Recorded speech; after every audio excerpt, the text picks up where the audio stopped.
destruction we are, therefore, left with the final opposites, joy and sorrow, good and evil, disjunction and conjunction, that is to say, the many in one, flux and permanence, greatness and triviality, freedom and necessity, God and the world. In this list, the pairs of opposites are in experience with a certain ultimate directness of intuition, except in the case of the last pair. God and the world introduce the note of interpretation. They embody the interpretation of the cosmological problem in terms of a fundamental metaphysical doctrine as to the quality of creative origination, namely, conceptual appetition and physical realization. This topic constitutes the last chapter of cosmology. 344. Final interpretation. Thus, when we make a distinction of reason, and con 522, cider God in the abstraction of a primordial actuality, we must ascribe to him neither fullness of feeling, nor consciousness. He is the unconditioned actuality of conceptual feeling at the base of things, so that, by reason of this primordial actuality, there is an order in the relevance of eternal objects to the process of creation. His unity of conceptual operations is a free creative act, untrammeled by reference to any particular course of things. It is deflected neither by love, nor by hatred, for what in fact comes to pass. The particularities of the actual world presuppose it, while it merely presupposes the general metaphysical character of creative advance, of which it is the primordial exemplification. The primordial nature of God is thus acquirement by creativity of a primordial character. His conceptual actuality at once exemplifies and establishes the categorical conditions. The conceptual feelings, which compose his primordial nature, exemplify in their subjective forms their mutual sensitivity and their subjective unity of subjective aim. These subjective forms are valuations determining the relative relevance of eternal objects for each occasion of actuality. He is the roar for feeling, the eternal urge of desire. His particular relevance to each creative act, as it arises from its own conditioned standpoint in the world, constitutes him the initial object of desire, establishing the initial phase of each subjective aim. A quotation from Aristotle's Metaphysics 1 expresses some analogies to, and some differences from, this line of thought. And since that which is moved and movest is intermediate, there is so nothing which moves without being moved, being eternal, substance, and actuality. And the object of desire and the object of thought move in this way, they move without being moved. The primary objects of desire and of thought are the same. For the apparent good is the object of appetite, and the real good is the primary object of rational wish. But desire is conse 523 point on opinion rather than opinion on desire, for the thinking is the starting point. And thought is moved by the object of thought, and one of the two commenced above posits as in itself the object of thought. Aristotle had not made the distinction between conceptual feelings and the intellectual feelings which alone involve consciousness. But if conceptual feeling, with its subjective form of valuation, be substituted for thought, thinking, and opinion, in the above quotation, the agreement is exact. Section 3. There is another side to the nature of God which cannot be omitted. Throughout this exposition of the philosophy of organism we have been 1 Metaphysics L072 23-32, T-Trans, by Professor W. D. Ross. My attention came to the appositeness of this particular quotation by Mr. F. J. Carson. 346. Final interpretation. In it there is no loss, no obstruction. The world is felt in a unison of immediacy. The property of combining creative advance with 525, the retention of mutual immediacy, is what in the previous section is meant by the term everlasting. The wisdom of subjective aim prehends every actuality for what it can be in such a perfected system, its sufferings, its sorrows, its failures, its triumphs, its immediacies of joy woven by rightness of feeling into the harmony of the universal feeling, which is always immediate, always many, always one, always with novel advance, moving onward and never perishing. The revolts of destructive evil, purely self-regarding, are dismissed into their triviality of merely individual facts, and yet the good they did achieve in individual joy, in individual sorrow, in the introduction of needed contrast, is yet saved by its relation to the completed whole. The image in it is but an image. The image under which this operative growth of God's nature is best conceived, is that of a tender care that nothing be lost. The consequent nature of God is his judgment on the world. He sees the world as it passes into the immediacy of his own life. It is the judgment of a tenderness which loses nothing that can be saved. It is also the judgment of a wisdom which uses what in the temporal world is mere wreckage. Another image which is also required to understand his consequent nature is that of his infinite patience. The universe includes a threefold creative act composed of I for one infinite conceptual realization, E the multiple solidarity of three physical realizations in the temporal world, E the ultimate unity of the multiplicity of actual fact with the primordial conceptual fact. If we conceive the first term and the last term in their unity over against the intermediate multiple freedom of physical realizations in the temporal world, we conceive of the patience of God, tenderly saving the turmoil of the intermediate world by the completion of his own nature. The sheer force of things lies in the intermediate physical process. This is the energy of physical production. God's role is not the combat of productive force 526 with productive force, of destructive force with destructive force. It lies in the patient operation of the overpowering rationality of his conceptual harmonization. He does not create the world, he saves it. Or, more accurately, he is the poet of the world, with tender patience leading it by his vision of truth, beauty, and goodness. Section B. The vicious separation of the flux from the permanence leads to the concept of an entirely static God, with eminent reality, in relation to an entirely fluent world, with deficient reality. But if the opposites, static and fluent, have once been so explained as separately to characterize diverse actualities, the interplay between the thing which is static and the things which are fluent involves contradiction at every step in its explanation. Such philosophies must include the notion of illusion as a fundamental. 348. Final interpretation.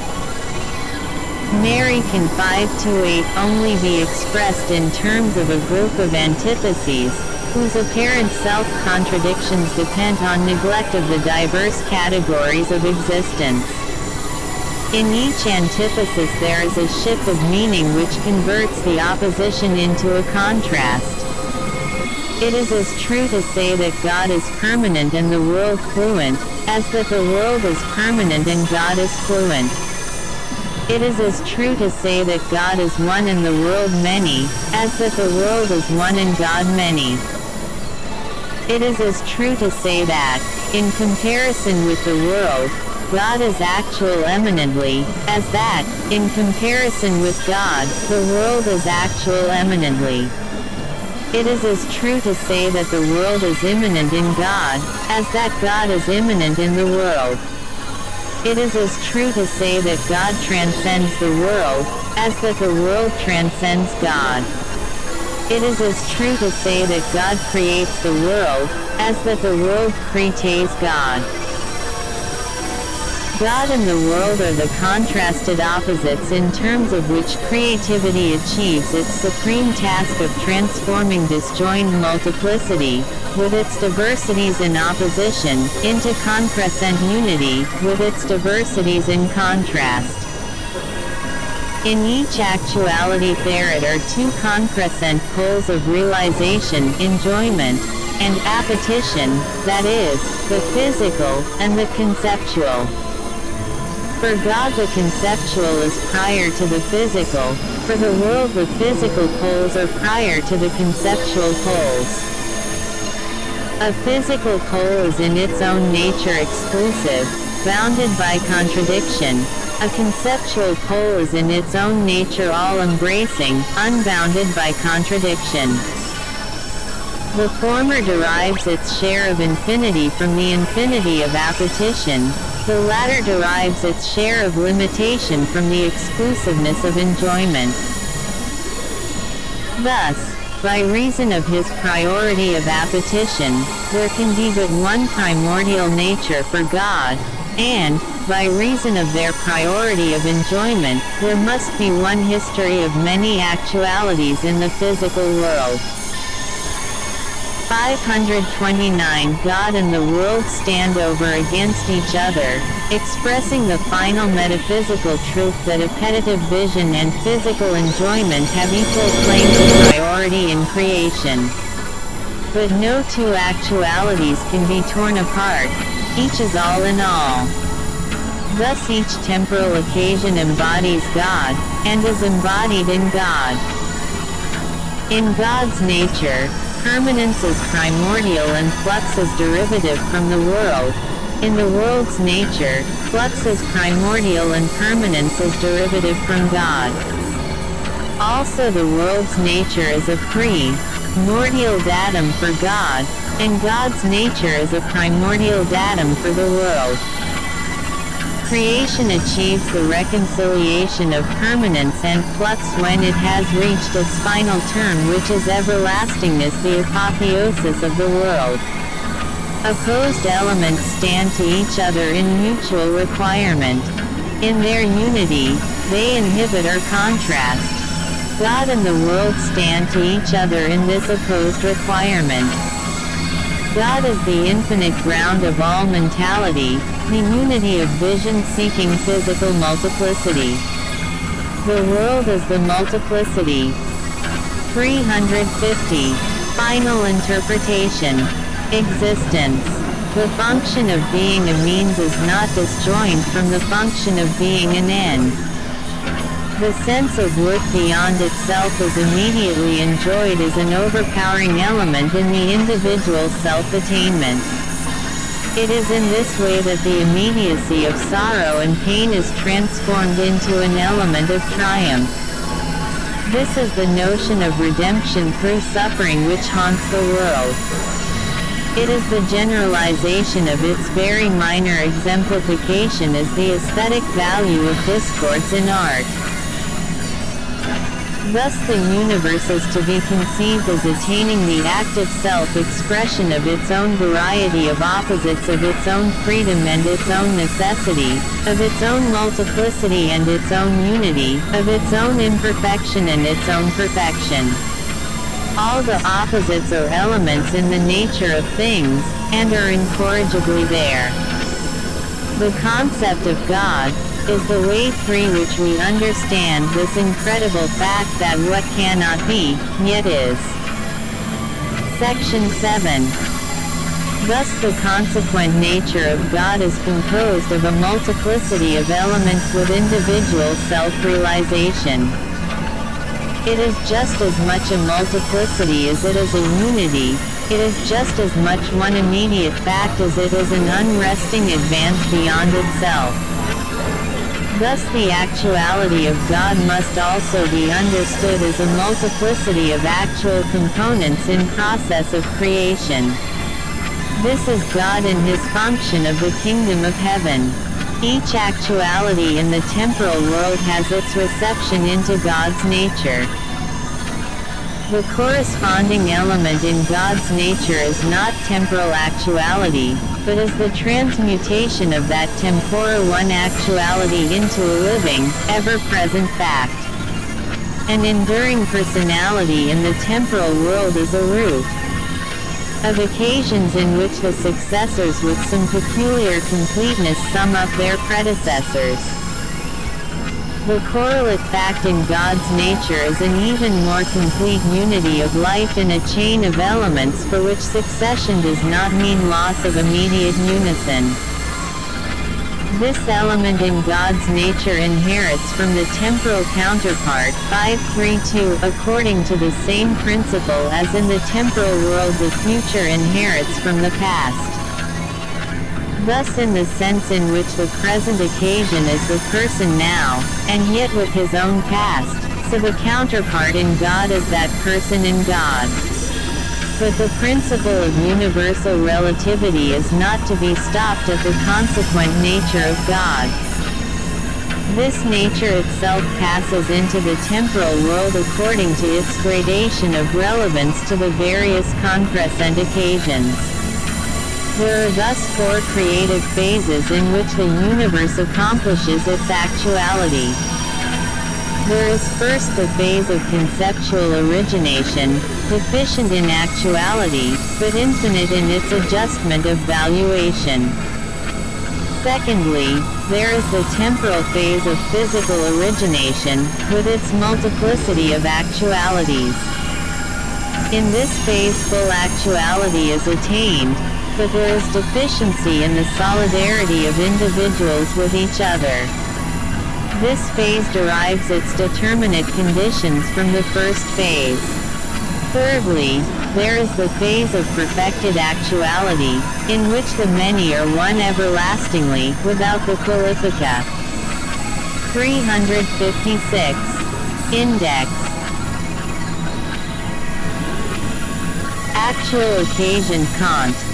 Titty, 18, 22, 73, 77, 141, 211, used to stress extensiveness, 77, excludes God, 88 actual world, 4, 25, 27, 33, 46, 59, 286, as datum, 4, 16, 65, 69, 72, 65, 87. 154 quintillion 158 quadrillion 211 trillion 212 billion 230 million 233,286, and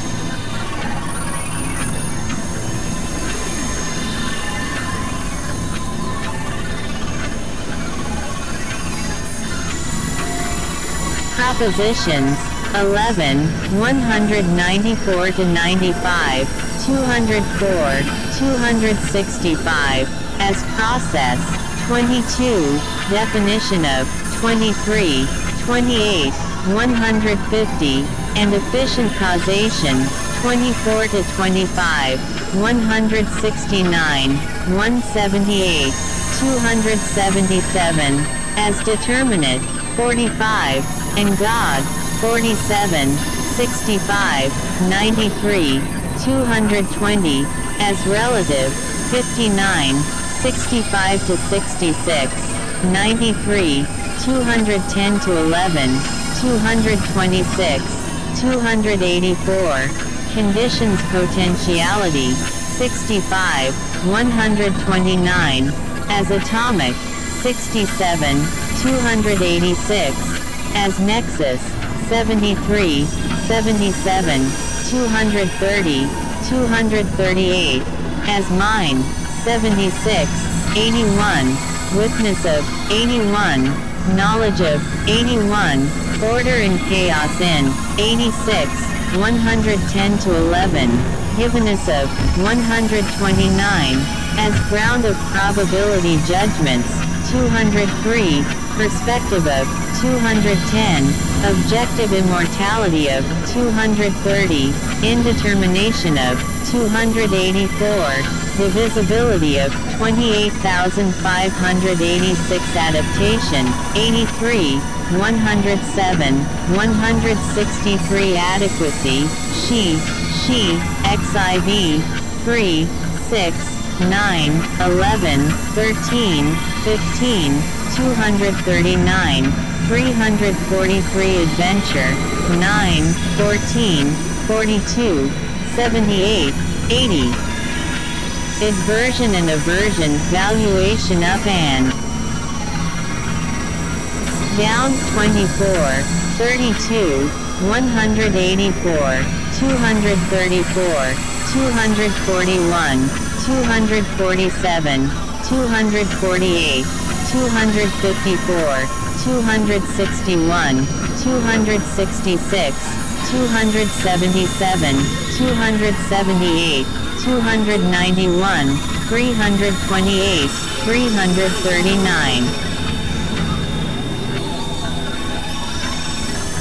Aesthetics, 5, 39. Interests, she, emphasis, 102. Experience, 62, 183, 185, 212, 279. Supplement, 213. Harmony, category of, 255. Fact, 279. Laws, 280. Culture, 337. Gods, 340. Affirmation, 191. 243. 270, 273 to 74. Affirmation, negation, contrast, 24, 243.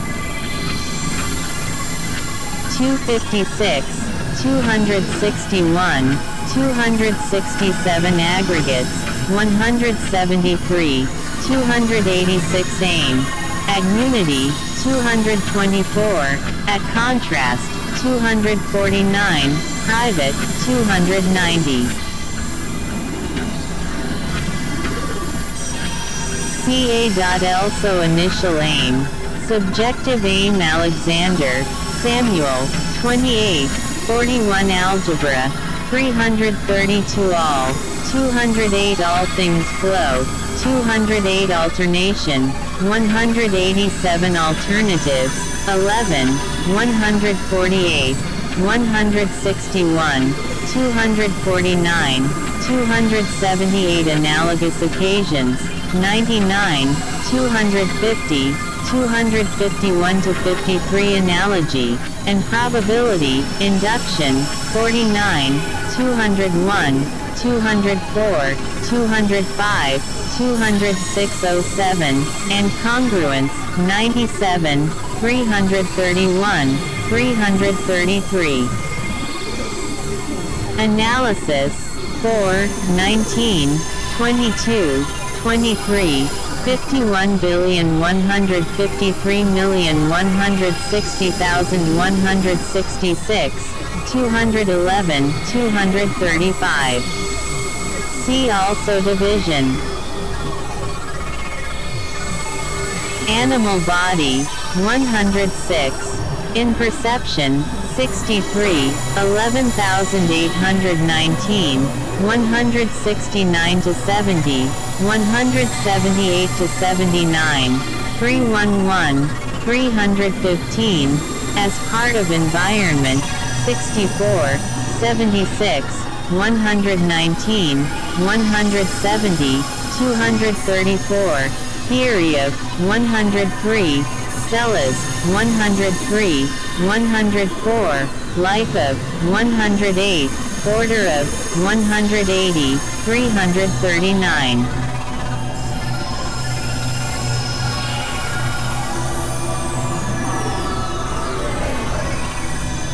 Ca.also body, bodily animal faith, 48, 52, 54, 81, 142, 152 animals, 107, 181 anticipation, 27, 179, 204, 205, 278 antitheses, 348 any, 114, 162, 256, 257, 261 appearance, near, 18, 54, 152, 229, 347, world is, 49, in reality, 72 appetition, 32 to 33, 51, 72, 83,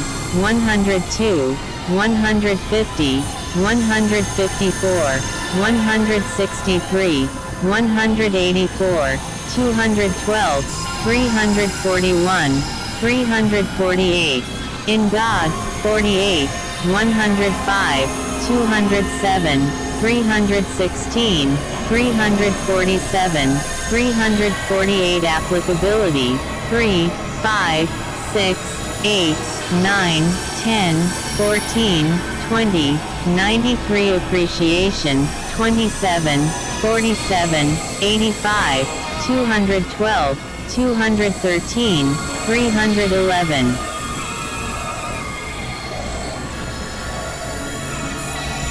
(327) a priori Figli, 146 Aquinas, Thomas, 11, 108 arbitrariness, 6, 7, 71, 91 Aristotelian, primary substance, she, 21, 30, 50, 59, 79, 138, 157, 158, matter primary substance and creativity, 21, 31, substantial form, 34 Aristotle, 10, 39, influence of she, 51, 84, 159, and Aristotelian logic, 30, 51, 209.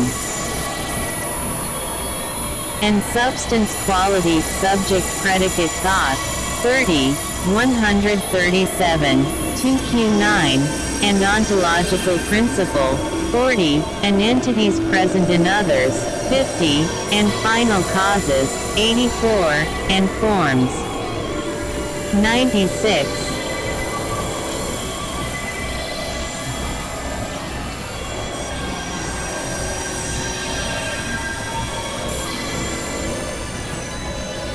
And fluency, 209, and Platonism, 209, on generation, 209, and quantity, 332, and golden mean, 339, on God, 342, 343, 344 arithmetic, as metaphysical, 198 to 99 art, 9, 162, 63228, 280, 317, 339, 350, and God, 189, and morality, 317 Asiatic thought, 7 association, 129, 175, 299 8, goddess of mischief, 244,